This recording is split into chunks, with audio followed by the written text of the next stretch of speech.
Isaías, no capítulo 1, no versículo 19, o Senhor diz: se quiserdes e me ouvirdes, comereis o melhor dessa terra. Precisamos entender o quão poderosa é essa combinação, querer com ouvir. Ouvir diz respeito a sujeitar-se à vontade de Deus. Querer diz respeito à nossa vontade. Nós precisamos entender que para que Deus realize o propósito dele, nossa vontade tem uma grande participação. Nos próximos minutos, eu quero conversar com você a respeito do poder da vontade. Fique comigo.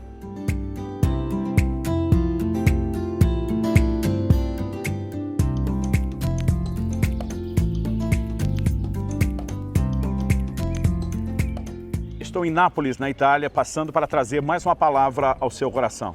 E a nossa conversa hoje tem a ver com a questão da vontade. Como disse anteriormente, Isaías 1,19, Deus diz: se quiserdes e me ouvirdes, comereis o melhor dessa terra. Embora Deus estivesse falando sobre uma terra literal, sobre literalmente comer do fruto da terra para a nação de Israel, nós precisamos entender como isso se aplica a nós. Paulo diz aos Coríntios que as coisas que aconteciam com eles foram escritas para nosso exemplo e para nossa advertência. Há uma lição a ser tirada daqui. E a verdade é que Deus havia prometido uma terra, de tão boa ela passou a ser chamada de a terra da promessa. No entanto, Deus diz: para que vocês possam usufruir a plenitude do meu propósito, a plenitude da minha vontade, vocês precisam de uma combinação de dois elementos. Não adianta apenas eu ter feito a promessa, o que sinaliza a minha vontade. Deus diz: eu também estabeleci princípios com os quais você precisa se harmonizar, para que então você possa desfrutar da minha vontade. E para que você obedeça aos meus princípios, você tem que fazer uma escolha. Em outras palavras, Deus estava dizendo: não se trata apenas da minha vontade, mas depende também da sua vontade. E a primeira coisa que eu quero destacar aqui é que o que Deus faz na nossa vida não depende só da vontade dele. 1 Timóteo 2,4, por exemplo, diz que Deus deseja que todos os homens se salvem. Essa é a expressa vontade de Deus para cada pessoa na terra. Agora, a pergunta é: todos estão se salvando? Não, porque não depende apenas da vontade de Deus, mas depende de uma resposta da vontade do homem. E nós precisamos entender o poder da nossa vontade, que embora não façamos nada sozinhos, apenas por causa da nossa vontade, mesmo para viver a vontade de Deus, nós precisamos fazer uso da nossa vontade. E quando eu olho para a palavra de Deus, eu vejo vários exemplos a respeito disso. Em João 5, 39 e 40, Jesus diz aos discípulos: examinais as Escrituras, e são elas que testificam a respeito de mim. Jesus diz: vocês as examinam porque julgais encontrar nelas a vida eterna. Mas no versículo 40 ele diz: contudo, vocês não querem vir a mim para ter vida. Quando alguém deixa de ir ao Senhor, é por falta de vontade, é por falta de escolha, é por falta de um posicionamento. Em qualquer área, nós percebemos Deus revelando a sua vontade, Deus trazendo uma provisão para que algo aconteça na vida do homem, em qualquer área da vida cristã. O arrependimento, por exemplo. Romanos 2,4 diz que a bondade de Deus nos conduz ao arrependimento. Em Apocalipse 2,21, Jesus se refere a uma mulher que ele denomina de Jezabel e diz: dei-lhe tempo para que ela se arrependesse, mas ela não quer se arrepender. Precisamos entender o poder da vontade. Precisamos compreender que o que Deus faz não depende só da vontade dele, mas também da nossa. A palavra de Deus mostra a respeito dos dons espirituais, por exemplo, que dependemos da vontade de Deus. O Espírito Santo, diz 1 Coríntios 12:11, distribui os dons conforme lhe apraz.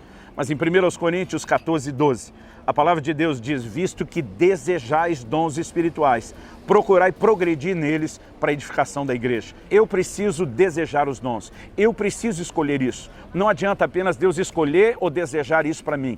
Eu preciso participar com a minha vontade. Cada um de nós precisa. Em 1 Timóteo 3, quando o apóstolo Paulo fala a respeito dos vocacionados ao ministério, ele começa dizendo: se alguém almeja o episcopado. A palavra almeja é se alguém deseja, se alguém está afim, a gente diria num português atual. Se alguém quer muito isso, ele diz: ótimo, a partir do ponto que você deseja, você precisa entender que há qualificações, que você será testado e só depois disso será estabelecido no ministério. Há uma diversidade de textos na Bíblia que sustentam exatamente a mesma ideia, exatamente a mesma coerência desses princípios. Por exemplo, em Esther, no capítulo 4, no versículo 14, Mardoqueu manda um recado a ela e diz: se você se calar agora, de outra parte vai se levantar socorro e livramento a Israel. Mas quem sabe se não foi para um tempo como este que chegasse a ser rainha. Ele estava dizendo: se você não quiser cooperar com Deus, Deus pode resolver o problema coletivo de outra forma, mas você individualmente vai falhar em relação ao plano e o propósito de Deus, porque nós não vamos viver o melhor de Deus apenas porque Deus quer. O apóstolo Paulo escreve a Timóteo, diz em 1 Timóteo capítulo 1, verso 18, de acordo com as profecias que foram ditas a teu respeito, combate firmado nelas o bom combate. O que ele estava dizendo? Deus, através da palavra profética, sinalizou a vontade dele. No entanto, você agora precisa lutar para que essa vontade se torne real na sua própria vida. A segunda ideia que eu quero explorar aqui é que nós precisamos entender que Deus e o diabo agem de forma diferente. Por exemplo, em Apocalipse 3:20, Jesus diz, eis que estou à porta e bato. Se alguém ouvir a minha voz e abrir a porta, eu vou entrar, cear com ele, ele comigo. O que Jesus está dizendo? Eu não vou meter o pé na porta, eu não vou empurrar, eu estou tentando entrar, sinalizando minha vontade de entrar, mas você precisa querer que eu entre para que então isso se concretize. Quando falamos a respeito da ação do diabo, não é assim. A Bíblia diz, não deis lugar ao diabo, em Efésios 4:27. A menor brecha, o menor espaço, ele vai usar isso para invadir com força e para tentar implementar a vontade dele sem nenhum respeito à nossa vontade. Enquanto Deus, de forma clara, explica todas as coisas para que a gente faça uma escolha consciente, como por exemplo lá em Deuteronômio 30:15, também no verso 19, o Senhor diz, eu ponho diante de vocês a vida e a morte, a bênção e a maldição. Deus diz, escolhe vida. Deus está dizendo, as opções são essas, o final de cada uma delas é essa, e eu vou te dar a sugestão, mas a escolha é sua.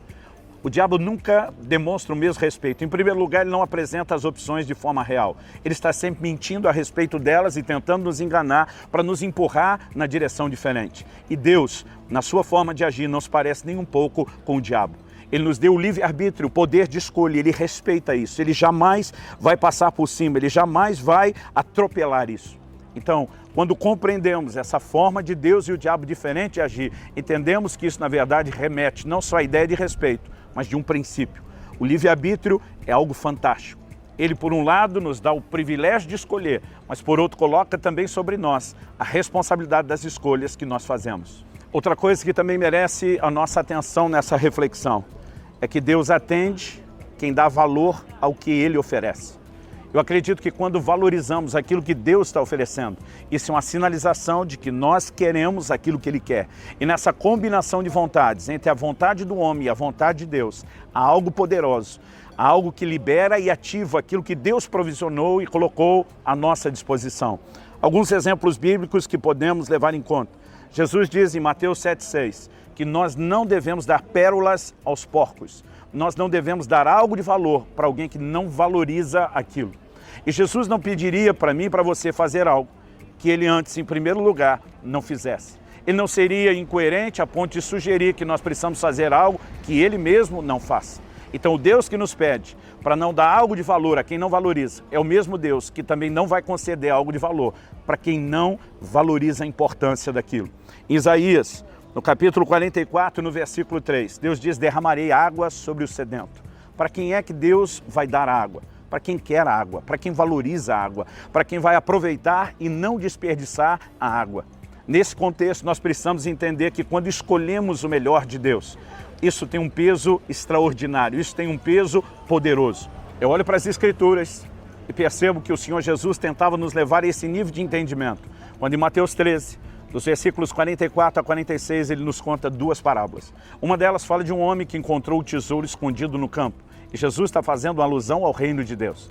Então diz que esse homem, movido de alegria, por entender o prazer daquilo que descobriu, ele vai e vende tudo que tem para adquirir aquele campo. No momento em que ele começa a dar valor àquilo mais do que qualquer outra coisa, ele está sinalizando o seu interesse, o seu desejo por aquilo que Deus está oferecendo em relação ao seu reino. Da mesma forma, na outra parábola, quando a Bíblia diz sobre um negociante que encontra uma pérola de grande valor, ele também vai e vende tudo que tem. Ele está atribuindo valor àquilo. Ele está dizendo, isso é tão importante que eu vou lutar por isso. Eu quero desfrutar aquilo que eu encontrei. Eu quero colocar isso como prioridade na minha vida. E quando falamos da vontade, não é apenas um desejo passivo. Muitas pessoas estão dessa forma, como eu queria experimentar o melhor de Deus. Esse eu queria é um desejo distante, passivo, que não tem nenhuma ação. Quando eu falo do poder da vontade, eu estou falando de um posicionamento firme, é entender a importância de ir determinadamente atrás daquilo que Deus tem para nós, de dizer eu vou lutar por isso em fé, eu vou lutar por isso em oração, eu quero o que Deus quer. E eu entendo que para me harmonizar à vontade de Deus, não basta apenas querer do lado de cá, mas entender que eu tenho que dar ouvidos ao Deus que já sinalizou a sua vontade. Eu tenho que me harmonizar à vontade dele, para que então ela se concretize na minha vida.